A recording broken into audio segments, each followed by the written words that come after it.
আল্লাহ নবী যখন মা খাদিজাকে এমন সুসংবাদ দিলেন যে আপনার কবরকে আল্লাহ জান্নাত বানায় দেবে, এইটা শোনার পরেও মেয়ে মানুষ বুঝতেছেন না।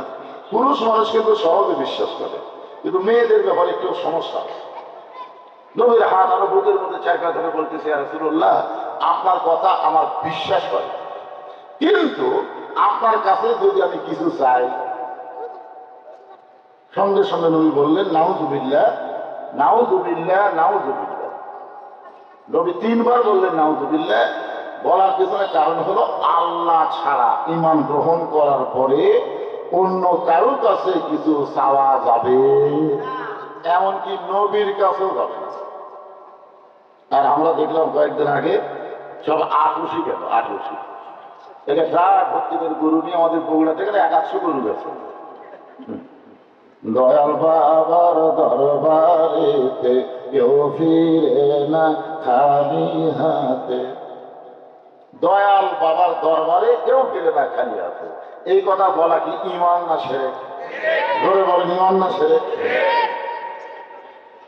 আল্লাহ নবী বলেন, খাদিজা, আল্লাহর সঙ্গে যদি সম্পর্ক করতে চাও, আল্লাহ ছাড়া দুনিয়ার অন্য কারো কাছে চাওয়া জায়েজ নাই। খাদিজা বলতেছেন, ইয়া রাসূলুল্লাহ, আপনার কাছে যা চাবো তা যদি আল্লাহর না থাকে, আমি আপনার কাছে যা চাবো তা যদি আল্লাহর না থাকে, তাহলে আল্লাহ কেমনে দিবে? রাসূল বললেন, আল্লাহর নাই এই কথা কোনো ঈমানদার বিশ্বাস করে না, সবকিছুর মালিককে। আরো জোরে।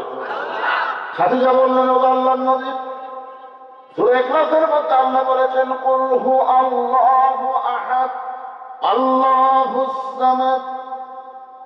এরপর আল্লাহ তো ডাউন হয়ে গেল। আল্লাহ বলতেছেন, লাম ইয়ালিদ ওয়া লাম ইউলাদ। আল্লাহ কারো মুখাপেক্ষী নয়, আল্লাহর মতন কেউ নাই। কিন্তু আল্লাহ একদিক দিয়ে, আল্লাহর কি নাই? বাপও নাই, মাও নাই, সন্তান নাই। অথচ আমাদের বাপ আছে, মা আছে, সন্তান আছে। ধরে কোন কথা ঠিক কি নাই? আল্লাহর নাই এটা তো বলা যাবে না। কেন? আল্লাহ তো মৃত্যু নাই। আল্লাহর মৃত্যু আছে, আল্লাহর ঘুম আছে, আল্লাহর ক্ষুধা আছে। আমাদের যা আছে আল্লাহর তা নেই। এই হিসাবে আমি আপনার কাছে যা চাবো তা আল্লাহ দিবার পারবে না। নবী বললেন, খাদিজা, আপনি আমার কাছে কি চান? বলে, আমি মরে কবরে যেন শান্তিতে থাকতে পারি, এই কারণে আপনার কাছে 3টা জিনিস আমি চাই। 1 নম্বর চাওয়া হলো, 3.5 বছর আপনি কারে হীরার মধ্যে সাধনা করেছেন। হাদিস শরীফের মধ্যে নবী বলেছেন, 35 মাস একাধারে আল্লাহ নবী গায়ে হীরার মধ্যে সাধনা করেছেন। আর সাধনার কারণে আল্লাহ তাআলা কোরআনের প্রথম 5টা আয়াত নবীর প্রতি নাজিল করেছে। সাধনার পরে একসাথে কয় আয়াত? 5টা আয়াত। প্রথম আয়াত হলো, ইকরা বিইসমি রাব্বিকাল্লাযী খালাক। খুব খেয়াল করবেন, পড়ুন সে আল্লাহর নামে যে আল্লাহ আপনাকে সৃষ্টি করেছেন। এখান থেকে বিশ্বাস করতে হবে আমরা পড়ব কার নামে? কোন পড়া? খালি পড়তে বললি তো পড়া যাবে না। আজকে অনেক ছেলেরা বহু লেখাপড়া করতেছে, কিন্তু রাত যখন 1টা বাজে তখন মনে করে সবাই ঘুমায় গেছে, দরজা জানলা বন্ধ করে ফেসবুকের অশ্লীল ভিডিও দেখতেছে। সবাই ঘুমিয়ে গেছে, এখন তো কেউ নাই, এই সুযোগে দেখি। আপনারা বলেন, ও যদি আল্লাহর নামে শিক্ষা করতো তাহলে আর ঈমান বলতো, সবাই ঘুমায় গেলেও আমার আল্লাহ ঘুমায়নি। কেউ দেখতে না পাইলেও আমার আল্লাহ দেখতেছে। কেউ লিখতে না পারলেও 2 কান্দের ফেরেশতা কিন্তু বসে নাই, দেখতেছে। ধরে কোন কথা ঠিক কিনা? তোমার 2 কান্দে 2 মোহরি, লেখিতেছেন ডায়েরি, দলিল দেখে রাই দিবে, টাকা পয়সার নাই কারবার। কিরামান কাতিবিনা ইয়ালামুনা মা তাফআলুন। ওই যুগটা পরে আপনি 3.5 বছর সাধনা করলেন। কোরআনের 5টা আয়াত নাযিল হওয়ার পরে আপনি আর গাড়ি হিরাই কোনোদিন গেলেন না। আমি খাদিজা লক্ষ্য করে দেখেছি, কোরআন নাযিলের প্রথম 5টা আয়াতের পরে আপনার গোটা দেহ ঘেমে গিয়েছিল। গোটা জুব্বা আপনার দেহের ঘামে ভিজে গিয়েছিল। আপনি বলেছেন এই জুব্বা পরা অবস্থায় ফেরেশতা জিবরাইল আপনার সঙ্গে মুআনাকা করেছে, কোলাকুলি করেছে। আরশ থেকে আল্লাহ তাআলা তাওয়াজ্জুহ দান করে আপনার জবান খুলে কোরআনের আয়াত আল্লাহ আপনার জবান থেকে প্রকাশ করে দিয়েছে।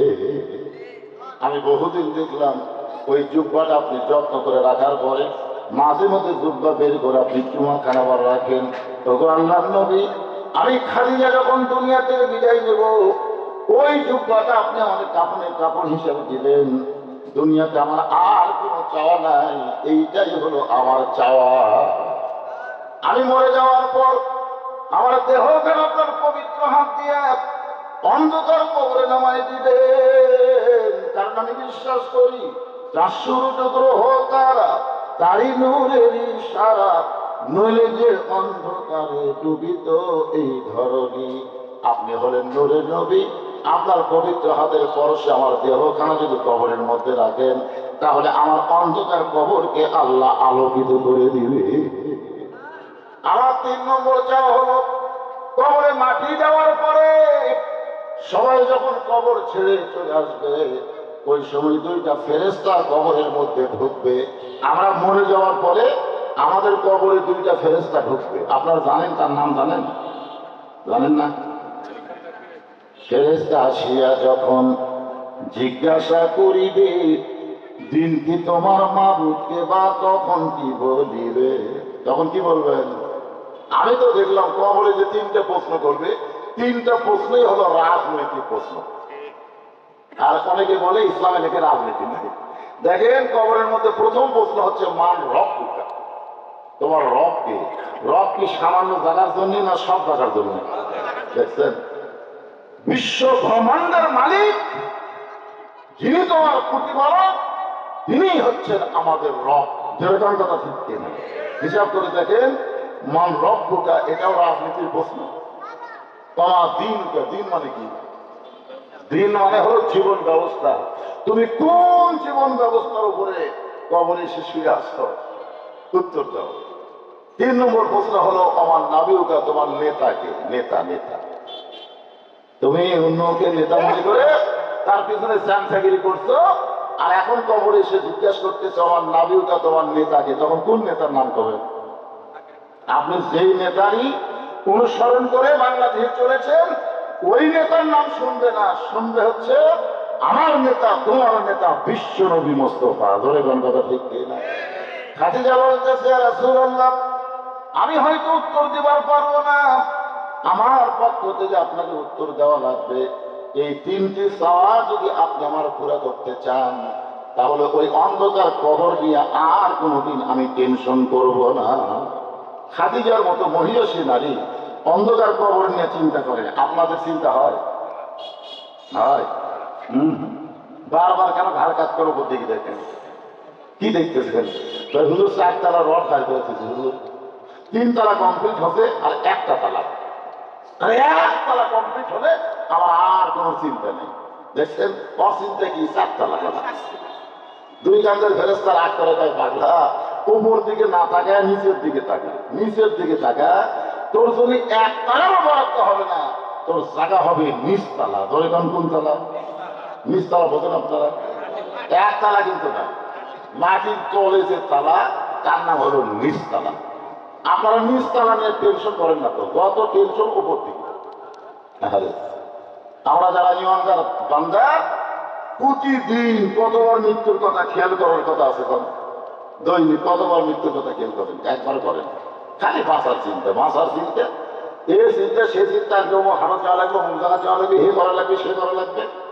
ইমাম গাজ্জালী বলেছেন তুমি যেখানেই যাও প্রতি কদমে কদমে, তুমি হাটে যাচ্ছ না, বাজারে যাচ্ছ না, অফিসে যাচ্ছ না, চাকরিতে যাচ্ছ না, প্রতি কদমে কদমে তোমার হায়াত অতিক্রম করে তুমি অন্ধকার কবরের দিকে যাচ্ছ। জোরে কোন কথা ঠিক কিনা? এজন্য আমরা যখন রাস্তা চলি চিন্তা করি কোনো সময় আমি বন পড়া যাচ্ছি, তুমি বন পড়া যাচ্ছে না, তুমি তোমার হায়াত অতিক্রম করে যে কোনো সময় মৃত্যুর কোলে ধরে পড়বা। জোরে কোন কথা ঠিক কিনা ভাইজান? খাদিজা বললেন রাসূলুল্লাহ, এই 3টা চাওয়া যদি আপনি পুরা করেন তাহলে আমার অন্ধকার কবর নেওয়ার কোনো টেনশন নাই, চিন্তা নাই। আল্লাহ নবী খাদিজার কবরে চুমাতে বললেন, খাদিজা, ওই আল্লাহর শপথ করে বলতেছি, আমার আগে যদি আপনার মৃত্যু হয় তাহলে আমি 3টা চাওয়াই পুরা করবো ইনশাআল্লাহ। আল্লাহ নবী কি বললেন? আমার আগে যদি আপনার মৃত্যু হয়। এই কথা তারা রাসূল কি বুঝালেন?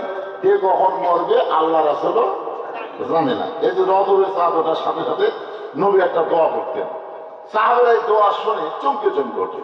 নবী দোয়া বললেন, আল্লাহুম্মা বারিক লানা ফি রজাবা ওয়া শাবান। তারপরে নবী বললেন, বাল্লিগনা রমাদান। সাহাবারা চমকে উঠছে। আপনারা চমকে ওঠেন, কিন্তু সাহাবারা চমকে ওঠেন কারণ জানেন? আল্লাহ রাসূল বললেন যে রমজান পর্যন্ত, বাল্লিগনা রমাদান, রমজান পর্যন্ত আমার হায়াতকে বাড়ায়। সাহাবারা চিন্তা করতো যে নবী সব জানে, নবী সব জানে, এই রজবের চাঁদ উঠছে, মাঝখানে শাবান, তারপরে রমজান, এই রমজান পর্যন্ত যদি বাঁচবে, এ কথা নবী জানে না। দেখছেন, আল্লাহ নবী বুঝাই দিলেন কে কখন মরবে এটা একমাত্র আল্লাহ ছাড়া নবীও জানে না। আল্লাহ রাসূল বলেন, খাদিজা, আমার আগে যদি আপনার মৃত্যু হয় আপনার 3টা চাওয়াই আমি পুরা করবো ইনশাআল্লাহ। মা খাদিজা দুনিয়া থেকে বিদায় নিলেন। নবী লক্ষ্য করে দেখে খাদিজার পেট থেকে 4টা সন্তান হয়েছে, 4টাই হলো মেয়ে সন্তান। জীবিত আছে 4 জন, তারা 4 জনই মেয়ে। 4 জনই কি? একটা মেয়ের নাম হলো জয়নাব, একটা মেয়ের নাম হলো কুলসুমা, একটা মেয়ের নাম হলো রোকেয়া, আর একটা মেয়ের নাম হলো, সকলেই আমরা জানি, খাতুনে জান্নাত ফাতেমাতুজ জোহরা। এই 4টা মেয়ে রাসূল দেখতেছেন, 4টা মেয়ে কাঁদতেছে, 4টা মেয়ে কাঁদতেছে। এখন মা যদি মারা যায় মেয়েরা কান্দে না? ছেলেরা কান্দে। যদি বিয়ে করে বউ এমন কিছু মায়ের বিরুদ্ধে কইছে, অনেক সময় ছেলেটাই বুড়ি মরাই ভালো। আবার অনেক ছেলে বউয়ের কথা শুনে মায়ের গায়ে পর্যন্ত হাত তোলে। এরকম ছেলে আছে না? নাই কথা। যখন ছেলে বিয়ে করে নাই ওই সময় ছেলের কাছে মায়ের মতন আপন কেউ নেই।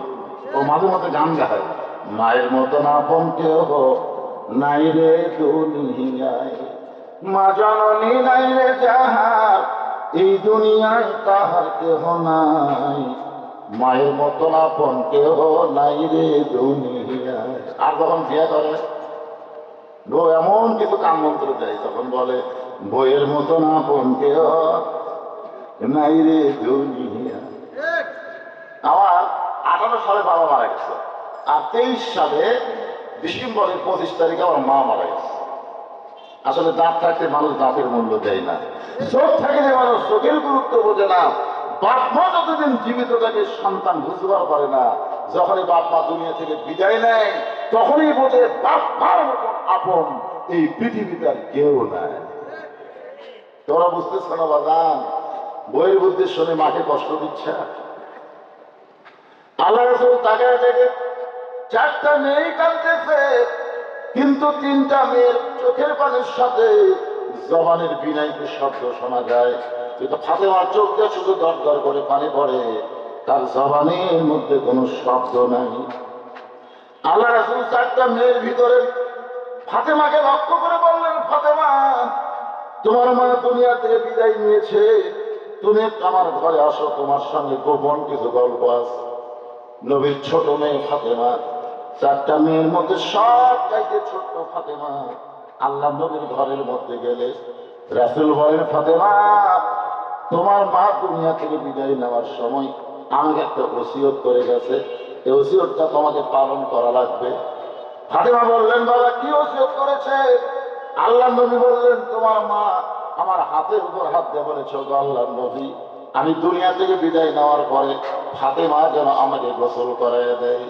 আমি দুনিয়া থেকে বিদায় নেওয়ার পরে ফাতেমা যেন আমাকে কাপড়ের কাপড় পরাইয়া দেয়। আমি তখন তোমার মাকে বলেছিলাম, তোমার পেট থেকে আরো 3টা মেয়ে আছে, 4 জন মেয়ে মিলে তোমার গোসল করাই দিবে, 4 জন মেয়ে মিলে তোমাকে কাপড়ের কাপড় পরাই দিবে।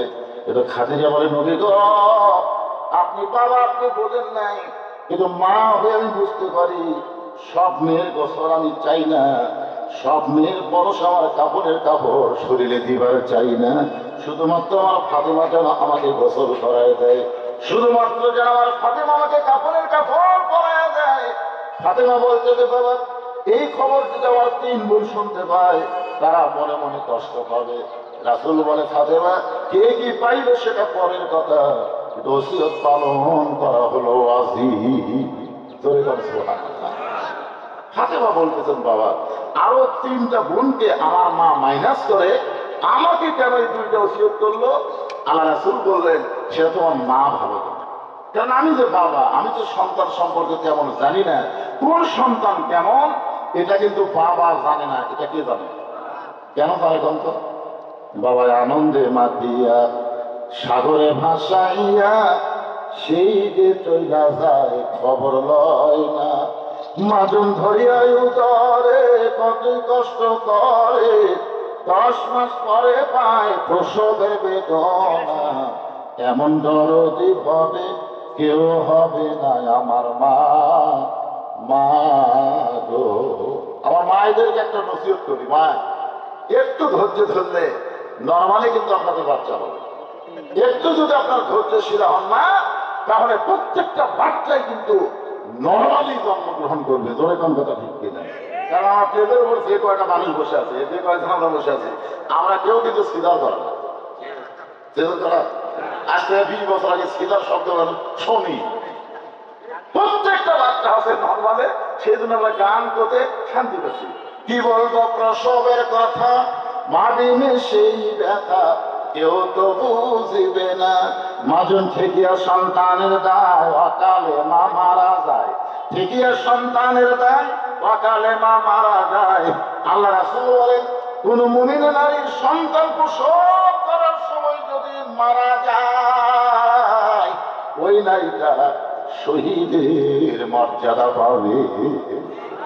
মারা তো যাই না, আগে হয়তো 4-5 গ্রাম মিলে 2-1টা মা মারার খবর আমরা পাইছি, ঠিক কিনা বলে? অধিকাংশই তো নর্মালি বাচ্চা হয়। আমার মায়েদের অনুরোধ করবো, মা যাদের পেটে বাচ্চা আইছে আপনি নিয়ত করবেন, মরে যাবো কিন্তু সিজার করবো না। এই নিয়তটা করেন, ইনশাআল্লাহ আপনিও ভালো থাকবেন, আপনার বাচ্চাও ভালো থাকবে। এই সিজার করার বাচ্চাদের মতন অসহর বাচ্চা দুনিয়াতে নেই। তোর এখন ঠিক কিনা? এটা খুবই দুষ্ট। তারা মোবাইল ছাড়া ভাত খায় না, মোবাইল ছাড়া কান্না থামে না, এত খারাপ হয়েছে এরা। দেখেন খেয়াল করে, কারণ এ তো জন্মের সময় কোনো ধাক্কা পায়নি, ধাক্কা বাসা। কারণ 2 দিন পরে নর্মালে বাচ্চা হলো, টাইমিয়া টেনে বার করা লাগতো। আমার দাদি আমাকে কইছে, ভাই তোকে বের করার সময় তোর মাথা লম্বা হয়ে গেছিল, বলে আমরা মাথা থাকতে ধরে ভুল করছি। চিন্তা করে দেখেন, একটা অ্যানালগ একটা নর্মালে বাচ্চা হলে তার কত কষ্ট। আর এই যে সিজার করতে পেট কেটেছে, পেট কেটে দেখে ঘুমই ভাঙিয়ে দিই। আমার 2 দিন পরিচয় করি, তারপরে দুনাত আসবে। আর দুনাত আসার সময় হয়নি, কিন্তু ডাক্তারের টাকা কামাই ধরে পেট কেটে দেখেন কি বিপদে, এত ঘুম ভাঙবে না। তখন বাচ্চা বার করে পাও ধরে এর মধ্যে ঘুরে দেয়, এই ঘুরে মাথা চাকটা থাকে, ওই যে থাকি খাওয়া কাছে। এই কারণে দুনিয়া থেকে অষ্টাও কোনো জায়গায় ঠিক মতো বসে থাকে না, খালি দুষ্টামি করে। দেখবেন সিজার করে বাচ্চাকে বুদ্ধি বেশি না, কারণ ও থাকি খাই তো মাথা এত ব্রেন, তোর বাপ মাও বলতে তোর সাথে পারে না। তাই মায়েদের আমি বলতেছি, মা আপনারা যদি না চান, দুনিয়ার কোনো বাবাও চাবে না তার বউকে সিজার করাবে, কিন্তু আপনাদের কারণে কি করবে দেখায় না। একটু মনোযোগ দিয়ে শুনবেন। আল্লাহ রাসূল বলেন, ফাতেমা তোমার মা একদিন গল্পে গল্পে আমারে বলেছে, ওগো আল্লাহর নবী আপনি কি জানেন আমার ফাতেমা যখন জন্মগ্রহণ করেছে তখন ফাতেমার খবর কি? রাসূল বলে, আমি কেমনে জানবো? ফাতেমা জন্মের সময় তো আমি ঘরের মধ্যে ছিলাম না। খাদিজা বলতেছে, আল্লাহর শপথ করে বলতেছি, আমার ফাতেমা যখন জন্ম নিল আমি মা বুঝতেই পারি নাই, প্রসবের কোনো ব্যথাও বুঝতে পারি নাই। তাকায় এদিকে আমার মেয়ে, তার 2টা হাত তার ইজ্জতের উপরে দৌড়ে জন্ম নিয়েছে। আমি মা হয়ে যাওয়া পর্যন্ত আমার মেয়ে তার ইজ্জত আমি দেখতে পারি নাই।